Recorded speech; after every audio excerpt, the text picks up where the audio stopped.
So we're going to discuss today when victimhood counts as the fallout from Parkland continues, plus Stormy Daniels befuddles the White House, and Paul Ryan, is he on his way out? I'm Ben Shapiro. This is The Ben Shapiro Show.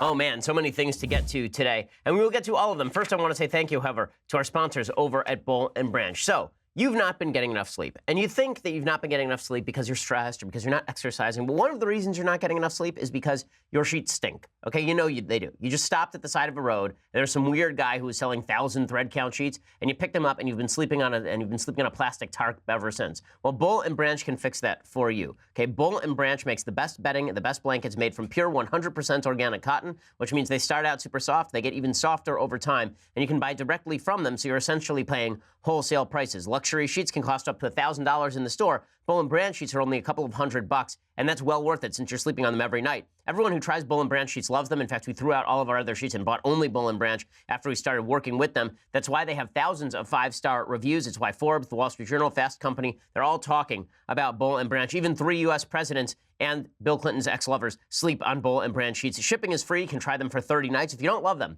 send them back for a refund. But you're not going to want to send them back. They really are that good. To get you started, right now, my listeners get $50 off your first set of sheets at bullandbranch.com, promo code Ben. That's bullandbranch.com, promo code Ben for $50 off your first set of sheets. Again, all of their sheets are just phenomenal, and their other products are as well. You sleep much better in your own bed when you have a great pair of sheets. That's what Boll & Branch does for you. BOLL and branch.com. Use that promo code Ben to get $50 off and let them know that we sent you. All right, so we've been hearing for weeks that those of us who are in favor of Second Amendment rights are somehow weird, crazy, right? Because we're all worried that they're going to take our guns. And what you'll hear from people on the left is, no, we don't want to take your guns.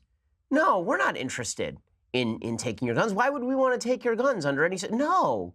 And then, of course, they argue that they want to take our guns. The latest example of this comes courtesy of former Supreme Court Justice John Paul Stevens. So John Paul Stevens was appointed by Republicans, and then he proceeded to govern left of Ruth Bader Ginsburg. That is not a joke. If you actually look, people have charted how particular justices govern and rule from the bench. John Paul Stevens was one of the most liberal members of the court for nearly his entire tenure. He was one of the worst picks. I believe he was appointed by President Reagan, one of the worst picks of President Reagan, and he has just been disastrous. In fact, I'm going to check that real fact, that he was appointed by, he might have been appointed by Nixon. He was appointed by President Nixon. Gerald Ford. He was appointed by Gerald Ford, but he was one of Gerald Ford's worst moves, and now he has an op-ed in the New York Times literally titled Repeal the Second Amendment, which makes the second op-ed in the New York Times in the last 2 years calling for full repeal of the Second Amendment after Bret Stephens wrote the same thing, and Bret is their in-house conservative over there. So John Paul Stevens writes this full op-ed about why we should get rid of the Second Amendment entirely. First of all, completely unrealistic. In order to pass a constitutional amendment, you require 2/3 approval of each House of Congress plus 3/4 of all state legislatures. Look at a map. It's all red. Okay, there are 30-some governors in the United States who are Republican.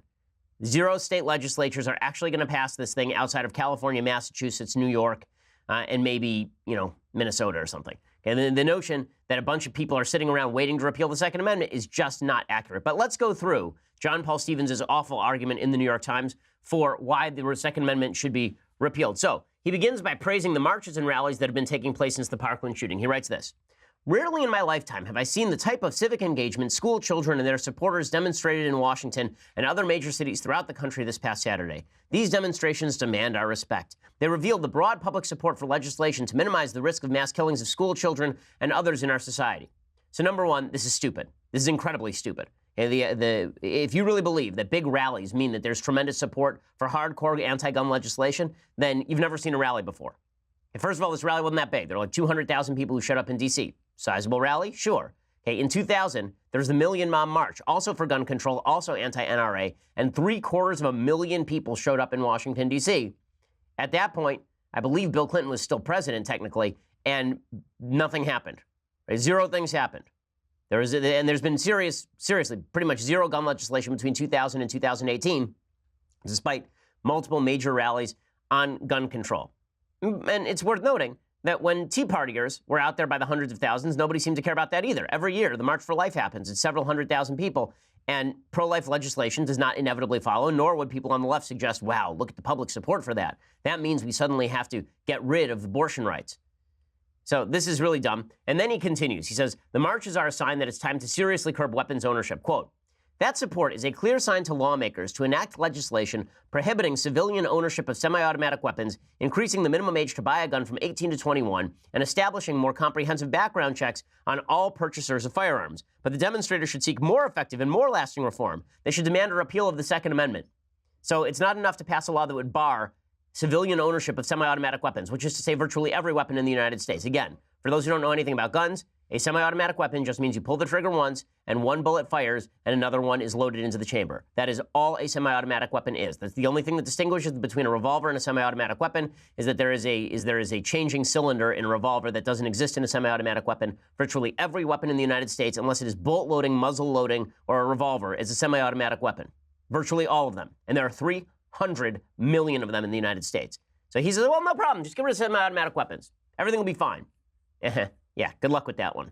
Okay, but then he says that he wants the Second Amendment gone. So it's not enough to just get rid. And then I love this, that the left keeps saying that we're just idly worried about Second Amendment rights being violated. We're not. We can have common sense gun regulations.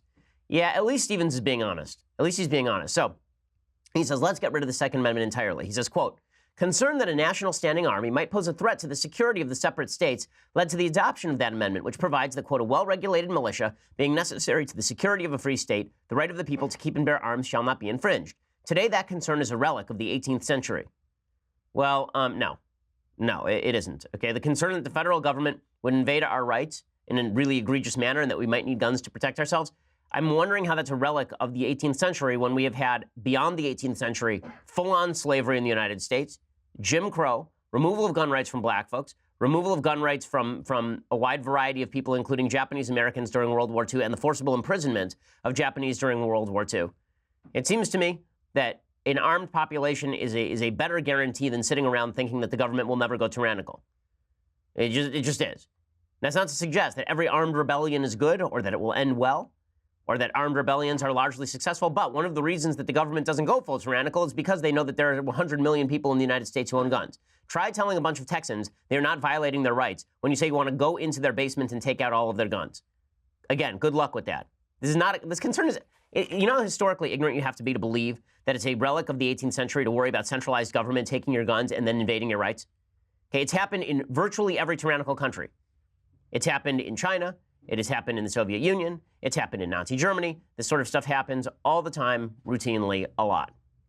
Okay, so then he continues, he says, for over 200 years after the adoption of the Second Amendment, it was uniformly understood as not placing any limit on either federal or state authority to enact gun control legislation. In 1939, the Supreme Court unanimously held that Congress could prohibit the possession of a sawed-off shotgun because that weapon had no reasonable relation to the preservation or efficiency of a quote-unquote well-regulated militia. Well, that's not even a real reading of the case. That's a bad reading of the case. If the idea here is that you have to be a member of the militia in order to carry a gun, that is absolutely untrue. It is not true at the time of the founding. It is not true throughout American history. It's not even true in the case that Stevens is citing. Stevens was a bad Supreme Court justice, and he is an ignoramus when it comes to actual jurisprudence. Okay, the case he's citing is United States versus Miller in 1939. Justice Scalia explained this case to Stevens in his opinion in Heller versus D.C. He said, quote, Miller did not hold that and cannot be possibly read to have held that. Quote, the judgment in the case upheld against a Second Amendment challenge two men's federal convictions for transporting an unregistered short-barreled shotgun in interstate commerce in violation of the National Firearms Act. It is entirely clear that the court's basis for saying the Second Amendment did not apply was not that the defendants were bearing arms not for military purposes. Rather, it was the type of weapon at issue was not eligible for the Second Amendment protection. This holding is not only consistent with, but positively suggests that the Second Amendment confers an individual right to keep and bear arms, though only arms that have some reasonable relationship to the preservation or efficiency of a well-regulated militia. Had the court believed that the Second Amendment protects only those serving in the militia, it would have been odd to examine the character of the weapon rather than simply note that the two crooks were not militiamen. Furthermore, this has been understood for literally hundreds of years. One of the reasons in the Dred Scott decision, the evil, horrible Dred Scott decision, in which the Supreme Court decided that black people in America could not be full citizens of the United States, okay, Justice Taney wrote in that decision that one of the reasons black people could not be citizens of the United States is that if you made them citizens of the United States, then they'd be able to carry guns. The obvious underlying assumption being that citizens of the United States have the ability to carry guns, that they have the right to carry guns under the Constitution of the United States.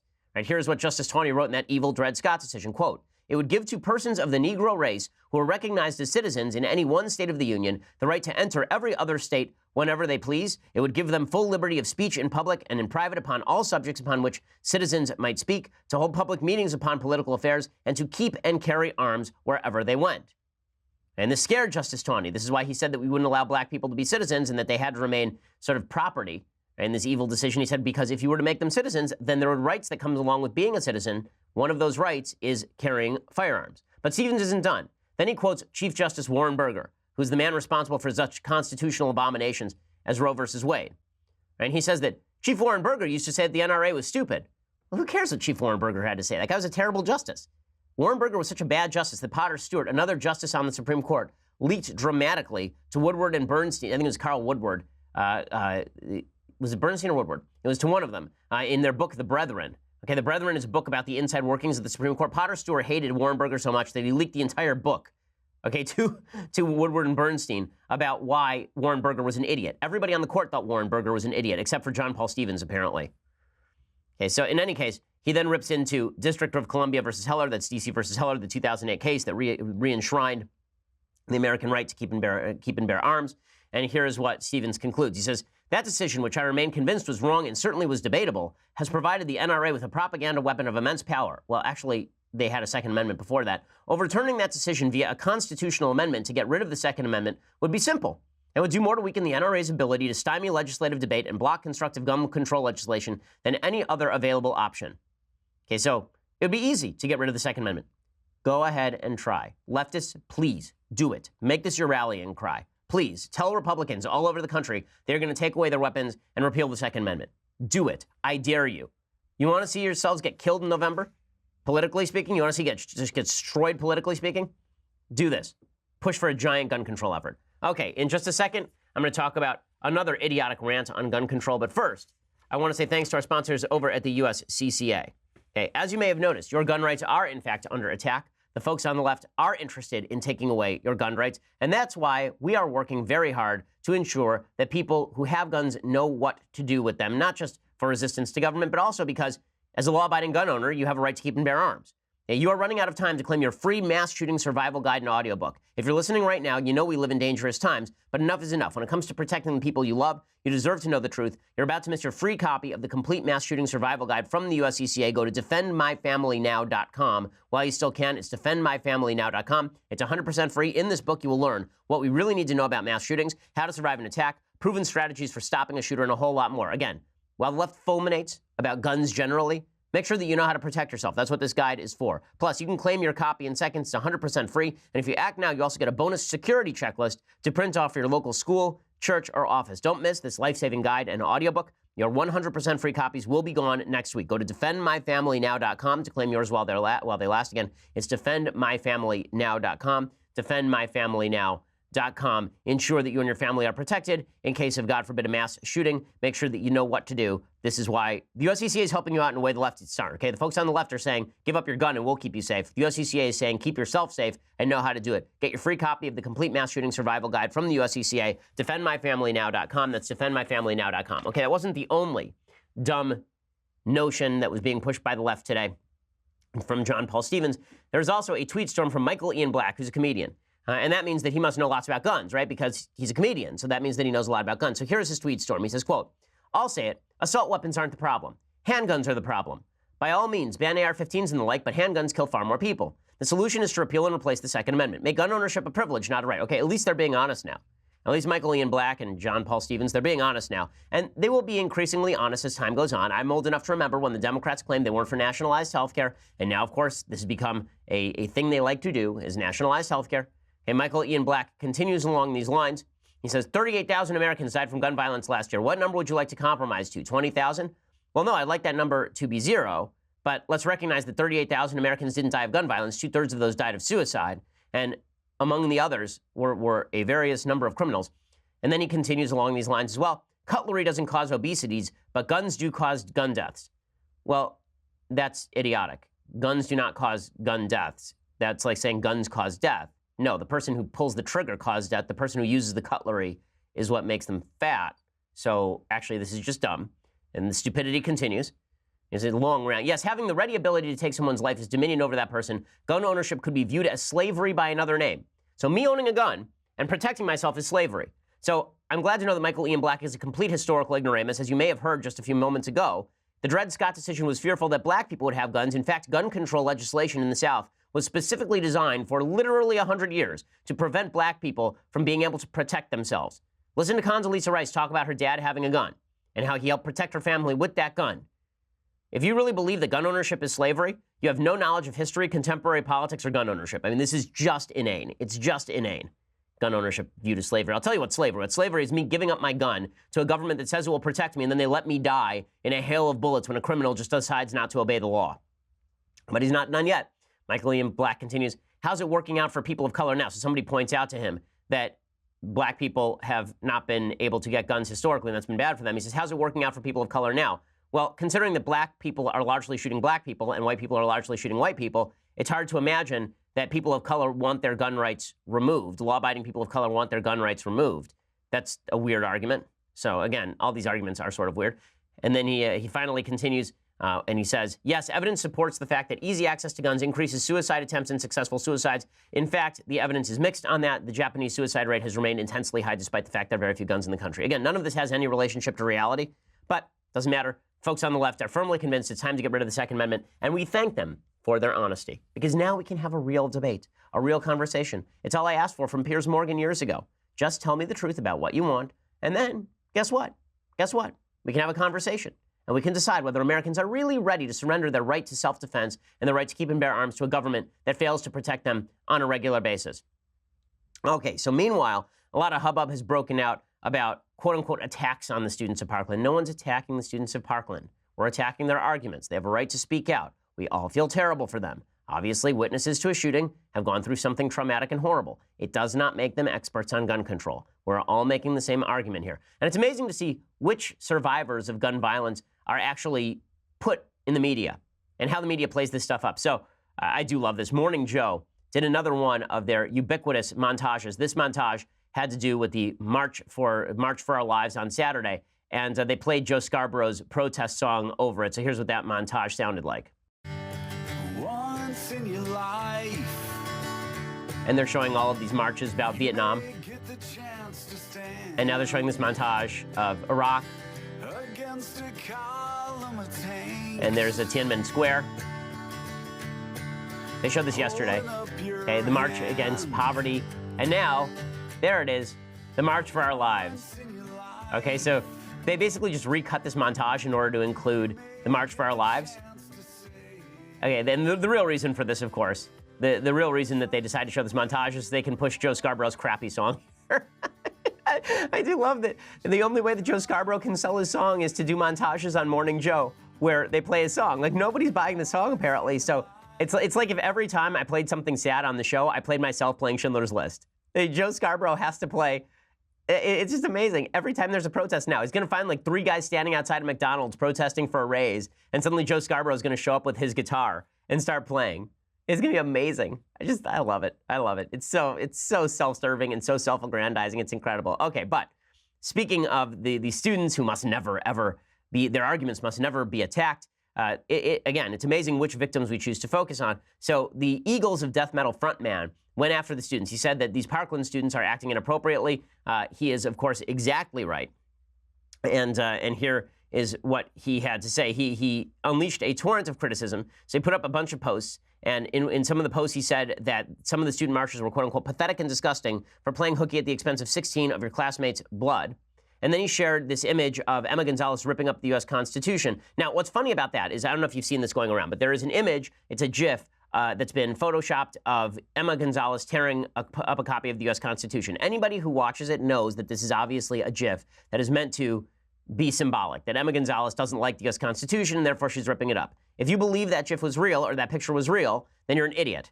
But the media is playing it like the entire right believes that picture is real. That, of course, is not true. Anyway, he says, quote, as the survivor of a mass shooting, I can tell you from firsthand experience that all of you protesting and taking days off from school insult the memories of those who were killed and abuse and insult me and every other lover of liberty by your every action. May every one of these disgusting, vile abusers of the dead live as long as possible so they can have the maximum amount of time to endure their shame and be cursed. Okay, so pretty harsh language. I wouldn't use it, but Does he have unquestioned moral authority, Jesse Hughes? He was the band leader of Eagles of Death Metal, who was, of course, at the Bataclan when that place was shot up, right? It was his concert that was attacked. Does he have unquestioned moral authority? Is he allowed to question other survivors? Or is it only certain survivors that we give unquestioned moral authorities? And then I do like this. He tweeted out a graphic that says, pills that are hard to swallow. Our guns aren't going anywhere. There are only two genders, and Donald Trump will be your president for 7 more years. Yeah, it's a little bit funny, I will admit. Yeah, and again, are we allowed to question the arguments of students? Because some of the arguments are really dumb. So here's one Parkland student who is saying that, who's on with Brian Stelter, and inadvertently saying something really true and really profound about the state of journalism in our country. I think that, for me, the purpose of journalism is to raise, the voices of people that maybe don't have a voice. And so I think that in its own right, journalism is a form of activism. Okay, so a lot of people on the left were saying, we're trying to distance themselves from this comment that journalism is a form of activism. It is pretty obvious in the wake of these shootings that journalism is indeed a form of activism. I've been saying this for a very long time. It's why I call myself an opinion journalist. I'm honest about it. Folks at CNN are not honest about it. And they claim that they are objective news journalists. In reality, they do have an agenda. They are pushing that agenda. They are pushing that agenda day in and day out. No wonder the student journalist believes that journalism is activism. She watches CNN.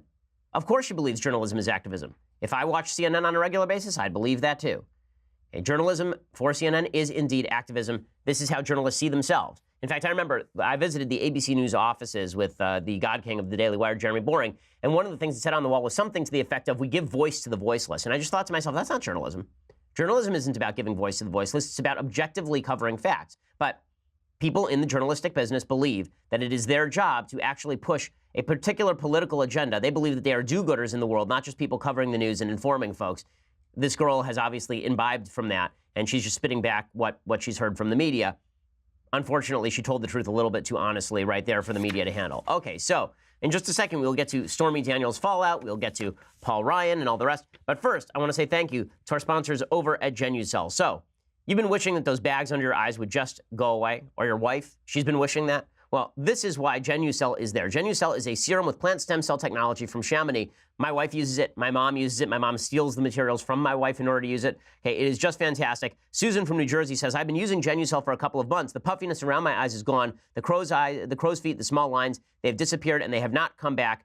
Again, my wife uses it. She loves it. My mom uses it. She loves it. My sisters are getting it. There's a reason that Genucel is so popular, and that's because it works. With its instant effects, you will see results actually in the first 12 hours or your money back. I guarantee it. More importantly, so do the folks over at Chamonix. So order now. Get that Genucel Collagen Builder and Deep Firming Serum. 2 bestsellers also free. You can look younger. You can look better. Call 800-663-2904. 800-663-2904 or visit Genucel.com. That's Genucel.com. Genucel.com. 800-663-2904. If you call right now, express shipping is also free. It's 800-663-2904. And again, Genucel.com. That's Genucel.com. They've been advertising with me since my days in Seattle, and my wife has continued to use their product even since my days in Seattle. It's been years now, which is why my wife is young and beautiful and smoking hot and also a doctor. So Genucel.com. Check it out, 800-663-2904. Try it for yourself. They really are great. Okay, so meanwhile,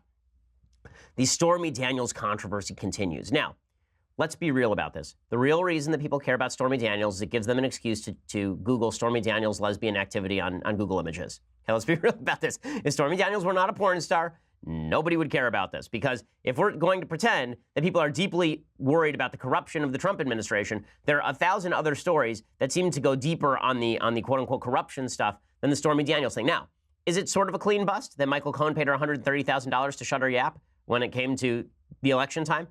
Yeah, that's bad. Is it campaign finance reform violation? Not sure. I mean, John Edwards paid $900,000 to a woman to keep her yap shut after he fathered a child with her, right, while he was married to his cancer-ridden wife. So that is not, I'm not sure that this violates campaign finance law.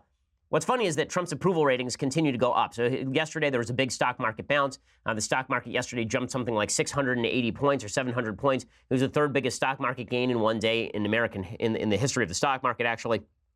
That is, that's not super surprising because there was such a big stock market adjustment yesterday. The stock market is up again today. So, it's up and down, it's up and down.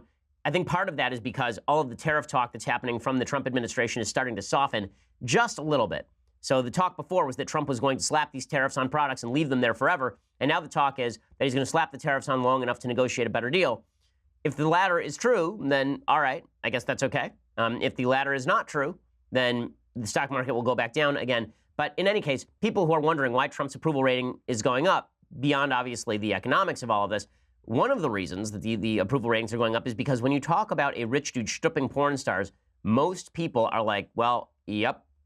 Remember, Donald Trump was elected after building an entire apartment decorated by Saddam Hussein's decorator. Hey, Donald Trump is not exactly genteel about his wealth. And it's funny, when growing up, my grandparents, my mom's parents, were relatively wealthy. I wouldn't say that they were like hugely, enormously successful, but they owned their own home, they had their own business. But one of the things that I always appreciated about my grandparents is they never showed off their wealth. They always drove a normal car. They were not people who were garish in their spendthrift ways. There are a lot of folks who get rich and then they decide that they're going to demonstrate to the entire world just how wealthy they are. But the best people are the people who you meet and you don't know that they're wealthy. Well, Donald Trump is not one of those people, right? Donald Trump got famous for being the really gauche guy on Lifestyles on the Rich and Famous. That was essentially his profile for a very long time. And there are a lot of folks in the United States who want to be Donald Trump. Let's be frank about this. There's an aspirational side to Donald Trump that appeals to the worst of our sensibilities, where people who are poor look at Donald Trump and they think, if I were rich, you know how many porn stars I would nail? A lot, man. I would really go for it. Okay, so Donald Trump stripping a porn star, not a shock. Again, I'm not sure why we're supposed to be surprised. Melania Trump posed naked with other women during the time that Trump was dating her and went on Howard Stern and talked openly about their sex life together. Like, Melania now is pretty classy, but back in the day when Trump met her, not so much. I mean, I believe he was still married to wife number 2 when he started going with Melania. And when he was dating wife number 2, he was still married to wife number 1. In fact, there's a famous story. I'm not sure whether it's apocryphal or not. I'm fairly certain it is not. But the story is supposedly that when Donald Trump was married to Ivana, right, who is Ivanka's mom, that Donald Trump was dating wife number 2, right, who was Marla Mapes. And Marla Mapes was at the same resort where Donald was keeping one wife, right? So he's keeping wife number 1 on one floor, and he was keeping his mistress on another floor. And Ivana discovered that Trump was, in fact, stooping soon-to-be wife number 2 on a different floor of the hotel. She found out about it while he was on the ski slopes, and she went up to the top of the ski slopes with him. He tried to ski away from her, and she was yelling at him the entire way down the hill while skiing backwards because Ivana is actually an expert skier. So, and again, the weird idea that Donald Trump is some sort of prophetic, godlike, wonderful Christian figure on sexual morality is absurd. In fact, one of the reasons he's popular is because Donald Trump is the guy who unapologetically stoops porn stars. So when he's in the news for stooping porn stars, and most guys are Googling to figure out how Stormy Daniels looks naked, he's not going to lose approval ratings from dudes on that score. And most women are going to look at Stormy Daniels and go, like, are we supposed to believe she's a victim? This is a woman who has sex for money. Like, this is her entire career is to have sex for money on camera. And she herself has said she's not a victim. She herself has said that she is not a Me Too person, that she fully consented to sex with Trump. And so we're thinking to ourselves, a lot of Americans are thinking to ourselves, I'm not sure what the big deal is here. Now, again, is it immoral? Yes. Is Donald Trump an immoral guy with women? Yes. Should he be paying off women to keep silent? No. Is any of this surprising? No. None of this is surprising. The only thing that is mildly surprising is the White House keeps denying the underlying claim. So here's the White House yesterday being asked about Stormy Daniels, and Raj Shah from the briefing room being asked about Stormy Daniels and not coming up with a fantastic answer. Could you state categorically that the president, his campaign, and the Trump organization did not violate federal law, specifically election law, regarding that payment? Well, I can speak for only the White House, and I can say categorically that obviously White House didn't engage in any wrongdoing. The campaign or Mr. Cohen, the campaign or Mr. Cohen can address anything with respect to their actions. With respect to that interview, I will say the president strongly, clearly, and has consistently denied these underlying claims, and the only person who's been inconsistent is the one making the claims. Well, I mean, to be fair, do you believe that Stormy Daniels had sex with Trump? Because I do. Some of the inconsistency from Stormy Daniels is fully driven by her career, right? She took the money when she felt like that was the money she could get to shut up, and then she decided to speak up when she feels like there's more money in it to speak up. Stormy Daniels is no heroine here. Stormy Daniels is a woman who had an affair with a married man, fully knowing that he was married, and did so for career reasons. And then she went quiet when it was time for her to get paid by the Trump campaign, basically, by Michael Cohen. And then she decided to not shut up anymore when it became obvious that she could make a lot more money by not shutting up anymore. So Stormy Daniels is not a victim here. That doesn't mean that Trump is a saint. We have this tendency in American politics to say that there can't be two villains in the same story. That if Stormy Daniels is terrible, then Trump is wonderful. And if Trump is terrible, then Stormy Daniels is wonderful. How about they're both scuzz? Okay, just in terms of personal morality and sexual morality, they are both just gross. And Stormy Daniels' lawyer is showing that on a pretty regular basis. Again, Stormy Daniels is doing like stripping tours now. Okay, like right now in the middle of this, she's going around, basically making the pitch, you can see what Donald Trump saw. Well, gentlemen, again, Google is available. You don't have to pay Stormy Daniels your money to see what Donald Trump saw. She's widely available on the internet. In any case, Stormy Daniels' lawyer was teasing the idea that maybe there's pictures of Donald Trump naked, which would just be the worst of all possible scenarios, right? I mean, no one wants to see that. Stormy Daniels has said she didn't even want to see that. At least Stormy Daniels thought she had a shot on Celebrity Apprentice. If we have to see pictures of Donald Trump in the nude, oh, it's just going to be so terrible. Now, I don't actually believe, by the way, that Stormy Daniels has pictures of Trump in the nude. I think that is very, very unlikely. This happened in 2006. Camera phones in 2006 were garbage. You still had flip phones in 2006. Okay, we can only hope the pixelation was really bad at that point. But if it's true, oh, no. Just no. Just no. He's been a polygraph expert for 3 decades. No galvanic skin response, no blood pressure. The questions were all wrong. Do you know the person who administered this lie detector? I have no idea. So but you don't know anything about the record of this person? There's nothing about it. He paid $25,000. I know. Right. I looked at a picture. By the way, thank you for supplying that picture. Well, that that's not the last one. That's not the last picture. Oh yeah. Buckle up. Where is it? Buckle up. Where is it? Where's the CD? I should buckle up. Buckle up. Believe me, I have nothing to buckle up. Buckle up. You'll need a big one. But Oh yeah. All right, now. Okay, so here he says that maybe we have pictures. Okay, so we'll find out whether he is bluffing or not. And then he had some other things to say, but to hear all of the other things that Stormy Daniels' lawyer is saying about the star of the Witches of Brestwick, that is an actual movie that Stormy Daniels is in, you'll have to go over to dailywire.com and subscribe. So for $9.99 a month, you get a subscription to dailywire.com. When you do, you get the rest of this show live, the rest of Knowles' show live, the rest of Klavan's show live. You get all of those various glories. Plus, you get to be part of our mailbag, get to ask live questions. And when you get the annual subscription for $99 a year, you get this, the very finest in all beverage vessels, leftist tears, hot or cold tumbler. It is just magnificent. Okay, you get all of that with the annual subscription. Plus, I'll make an appeal to you. Okay, the fact is that one of the things that helps our company run is your subscription dollars. And if you can subscribe, you're helping out our company. I get a lot of emails from folks asking how they can help out with our mission of helping to inform more people, keep people up on the news, promote conservative values. Subscribe. Honestly, it's a really good way to help support us and ensure that all of the otherwise unemployable waifs that populate our office still get to eat at night and don't huddle in the cold, hungry, under the overpasses in Los Angeles. So you can help make that happen. Consider it an act of charity. Go over to dailywire.com right now and subscribe. Or just want to listen later, go over to iTunes, go over to SoundCloud, go over to YouTube. Please subscribe. Please leave us a review. We are the largest, fastest growing conservative podcast in the nation.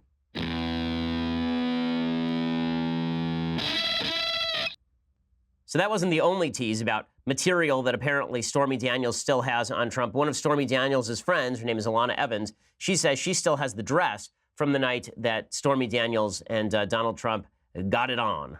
Do you know, are you aware that she has any such evidence? Has she spoken to you about it or shown you anything along those lines? I am unaware about text messages or pictures or any type of evidence she might have that would fit on a disc. All I know is that Stormy still has the dress that she wore from that night. Mm-hmm. And she kept that for what reason? Maybe a keepsake. Maybe it's because it's actual proof. I can only speculate the things that may be on that dress, especially if it's never been washed. Understood. We'll leave that there. Yee, not again. Are we doomed to live 1998 over and over again in perpetuity? Guys, this is one of the reasons why you should not put that there without that thing on it. I mean, like, come on. Also, I do love this story. This story is from the Washington Post. President Trump has privately sold several people that adult film star Stormy Daniels' allegation of affair with him are a hoax, and that Daniels isn't the type of woman he finds attractive. What? Is that really is his strongest case? That he really is saying that Stormy Daniels is not the kind of woman that he finds attractive? Okay, I am currently looking up a picture of Marla Maples. Marla Maples is a dead ringer for this woman. Okay, that was his second wife. Marla Maples looks a lot like that woman. And if you look up a picture of Ivana Trump when Ivana Trump was young, Ivana Trump looked guess like whom Ivana Trump looked. She was a blonde, buxom young woman. Guess who she looked like? Stormy Daniels. Donald Trump has a type, okay? Melania actually is less of his type than Stormy Daniels is, but just, what? Come on. Just come on. Again, none of this is believable, but none of it's going to hurt Trump in any real sense anyway, because, as I say, it's all baked into the cake. I don't think anything here is going to change. Now, the only thing that could change is if somehow Stormy Daniels comes up with the sort of evil, deep throat threatener in 2011. So one of the allegations Stormy Daniels made during that interview on CBS, on 60 Minutes, was that in 2011, she was ready to tell all to In Touch magazine, which shows you how hot Trump was in 2011. The only people who would pay for this story were In Touch for 15 grand. And then she was approached by someone, some dark, mysterious figure, who came to her in a parking lot and said, Stormy, your child may grow up without a mother if you ever tell the story about how Trump stooped you. Now, is it possible that happened? Sure, it's possible that happened. Maybe we'll find out that it was Michael Cohen who did it. I have my serious doubts that any of this is true, but Stormy Daniels' lawyer is going after Michael Cohen's lawyer. All of this is just Jerry Springer material, and that's how most people in America are treating it at this point, because honestly, the only reason anybody's watching this is because Stormy Daniels is a porn star, again, for the 30th time. Let's talk about Michael Cohen, what kind of man this is. This is the kind of guy who claimed in connection with that story that there's no such thing as spousal rape. This is a legal genius. Right. Completely false. The guy doesn't even know the law. He's a thug. Right. Your friend is a thug. Well, thank you. A thug. That's $1 million. No, that's $3 million. Thug. $1 million. Thug. You know what? You're a thug. Anyone who would come on here. Wait a second. Anyone, you see, anyone, thug. By the way. Okay, I love that Anderson Cooper, who's supposed to be the guy keeping a lid on this, is just sitting back and letting it happen. I mean, you're 1 second away from Jerry. That's the next thing that happens, is that Avenatti, this lawyer, is going to like pick up a chair and clock this guy on national TV. Thug, that's $1 million, thug. Come on. We're supposed to take this scandal seriously? I'm sorry, I'm having a tough time taking this scandal seriously when the only reason everyone is in it is for the prurient appeal. That's really the only reason. Now, is Michael Cohen an idiot? Yes, of course Michael Cohen's an idiot. Michael Cohen's a dolt. Michael Cohen's a fool. Like, I don't know why this is a shock to anyone. Michael Cohen is a guy who said that spousal rape is not a thing, okay, which is idiotic. Michael Cohen is the guy who you recall from the last election cycle. He was on CNN, and in the middle of the election cycle, when Trump was losing by like 10 points, he was asked on CNN by Breonna Keller what was his opinion on the polls. And Michael Cohen said, what polls? You remember this clip. It went viral at the time. Okay, so is any of this a shock? No, but this is not coming off as something that's threatening to the office of the presidency. You know, the famous quote is that history doesn't repeat itself, but it does rhyme.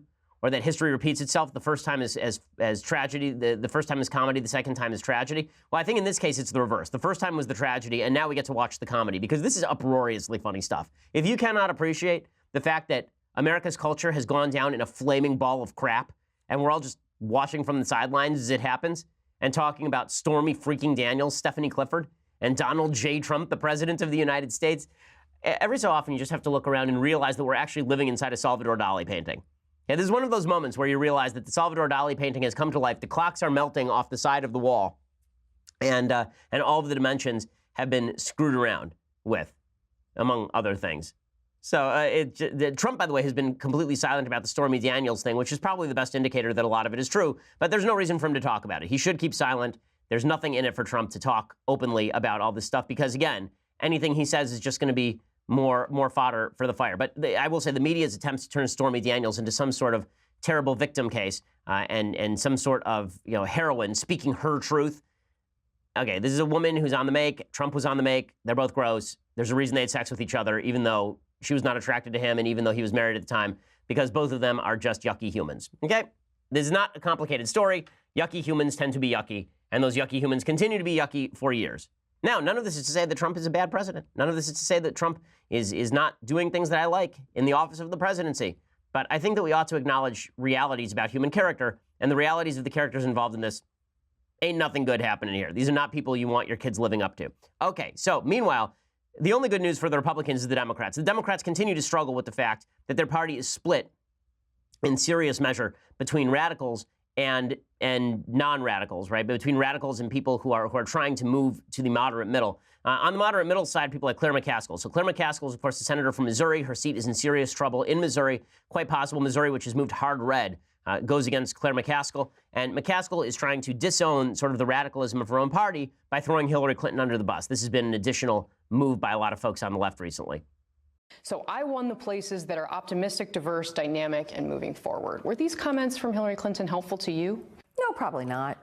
You know, I understand the point she was trying to make, but it felt like she was criticizing Missouri voters. And I would draw, I mean, talking about drawing a line, I would draw a line there. I have great respect for Missouri voters. So for those of us that are in states that Trump won, we would really appreciate if she would be more careful and show respect to every American voter and not just the ones who voted for her. Okay, this is what the Democrats have to do. They have to disown Hillary Clinton, and they do have to move to the middle. This is one of the things that we saw in that PA 18 race where Conor Lamb won. He basically ran as a moderate Democrat, and he won. If Democrats run hard to the left, they're going to be in some trouble. But here's the problem. When it comes to their presidential candidates, they want the people who are hardest to the left. So Mitch Landrieu is the new mayor of New Orleans, and he is seen as a possible successor to Hillary Clinton as the nominee in 2020 for no reason that I can discern. Here's Mitch Landrieu talking about American values. Okay, this is not going to be a winning pitch. And it was fought for the cause of preserving slavery. It's hard to have a racial reconciliation conversation unless we can just clearly articulate that particular truth. And of course, now that we see in the moment that we're in, that when we're dealing with other issues, whether it's immigrants, whether it's transgender, whoever it is, that we have a closed society. We're turning away from each other rather than towards each other. And when you begin to judge people based on race, creed, color, sexual orientation, or country of origin, that's antithetical to what American values are. This entire country is built on the idea that we treat people based on what they do, not who they are. Okay, that's all true, except for the part about where he says that we don't judge people based on immigration status or transgender behavior or any of the other stuff. So one of the things Democrats have had a tendency to do, and this is where you get into identity politics, is they have identified behavior as identity, right? Your behavior is now your identity. Well, if that's the case, then everyone is discriminatory all of the time, because we all discriminate on the basis of behavior. People who you like do certain things that you like. People you don't like do certain things you don't like. If the idea is that if they do things you don't like, you're not allowed to condemn them because that is their identity, then we've essentially put an end to any sort of real life judgment. You can't judge anyone because they're doing things, and the things they do make them who they are. In reality, we are supposed to separate the actions that people take from who they are in terms of immutable characteristics. So if you're a black person who's a wonderful person, you're a wonderful person, right? The wonderful person part is the part that trumps any racial category, right? Whether you're black, white, or green. If you are, but according to the left, if you're a black person and a bad person, the black person status overrides the bad person status because black people have been victimized by American society, and we cannot criticize you because of your particular race. Now, the left is also saying that if you are, for example, a man who acts as a woman, right, that this is not in fact an aspect of behavior. This is an immutable identity characteristic. That if you are a man who puts on a dress, that this is somehow not behavior, this is identity. And once you start identifying behavior with identity, then you can't make laws on anything because everything we do is behavior. And every law that discriminates against behavior discriminates against someone's identity by that very definition.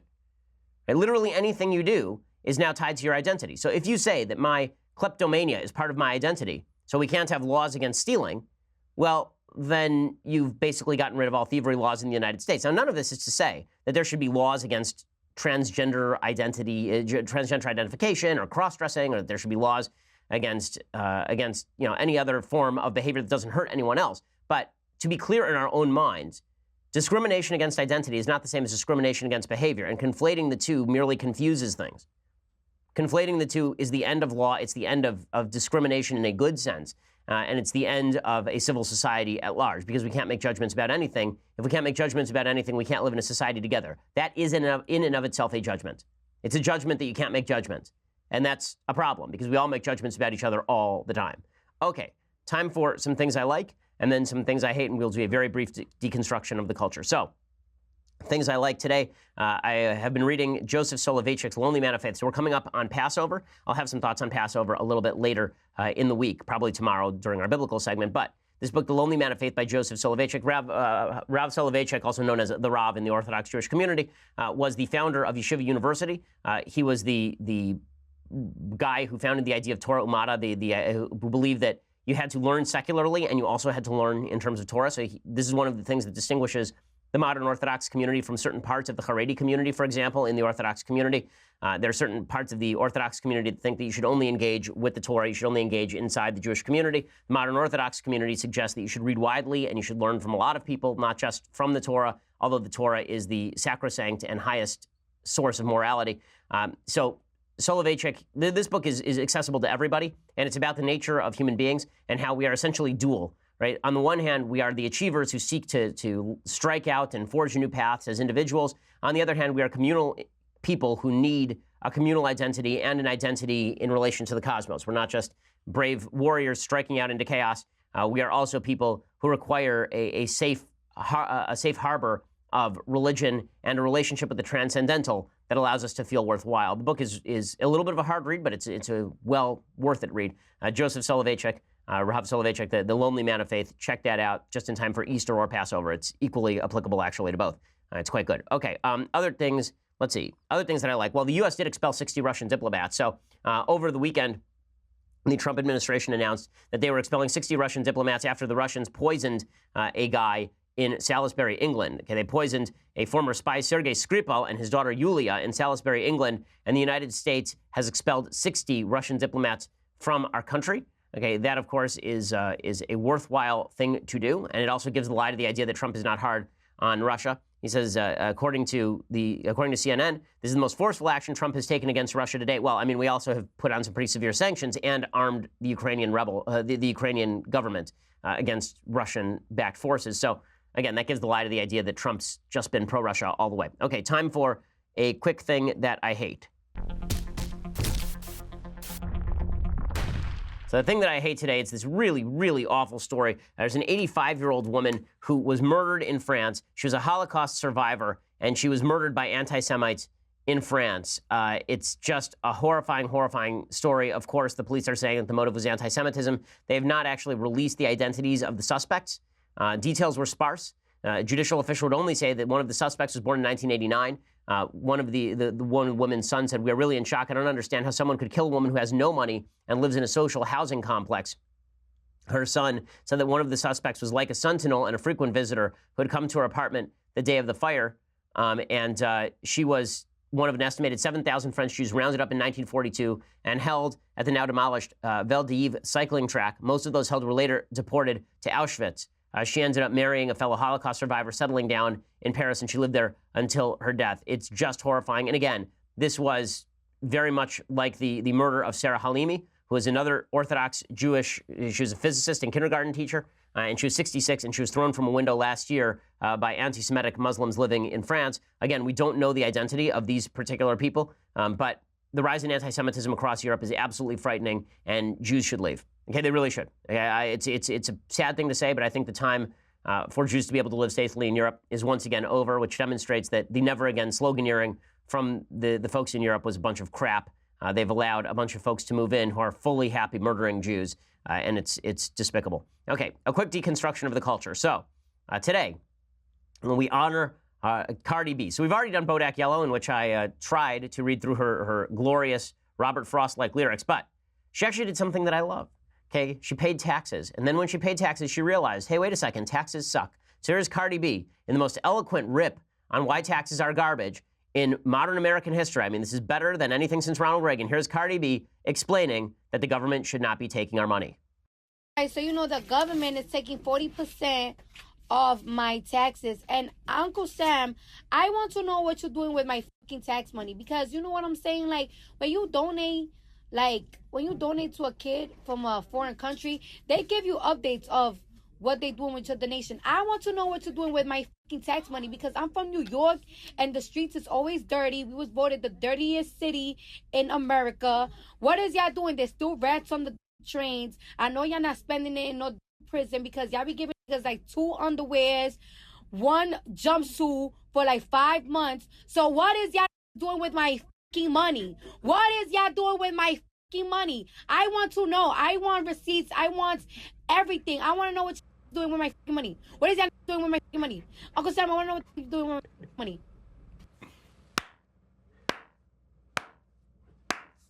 Yes, Cardi B. Yes. Cardi B 2024. Indeed. Yes, that correct.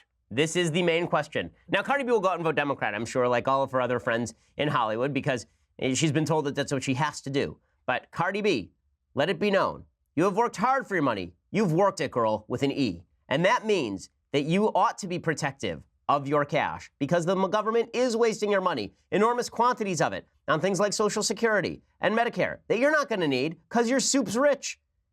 Okay, there's no reason why the government should be taking that much of your money. And you're right, New York is a steaming heap. Okay, because Bill de Blasio is a garbage mayor and because they've done a terrible job keeping the upkeep in that city decent. So, you know, thank God the crime rates are still low, but that's only because of the aftermath of Giuliani and Bloomberg. In any case, Cardi B, join us. Join the revolution. Okay? Taxes suck. You know it. I know it. Let's forge a partnership here. Shapiro, Cardi B. We can make this happen. We can bridge all the gaps. We can bring America together around Uncle Sam. Why are you taking our MFing taxes? Where is my MFing money? Where are the receipts? I want them. What the F? Cardi B, ladies and gentlemen. Okay, we'll be back here tomorrow with much, much more. Plus, we'll have a little bit of biblical analysis in the run-up to Easter and Passover. So lots of good stuff happening. We will see you then. I'm Ben Shapiro. This is The Ben Shapiro Show. The Ben Shapiro Show is produced by Mathis Glover, executive producer Jeremy Boring, senior producer Jonathan Hay. Our technical producer is Austin Stevens, edited by Alex Zingaro. Audio is mixed by Mike Coromina. Hair and makeup is by Jesua Alvera. The Ben Shapiro Show is a Daily Wire Forward Publishing production. Copyright Forward Publishing 2018.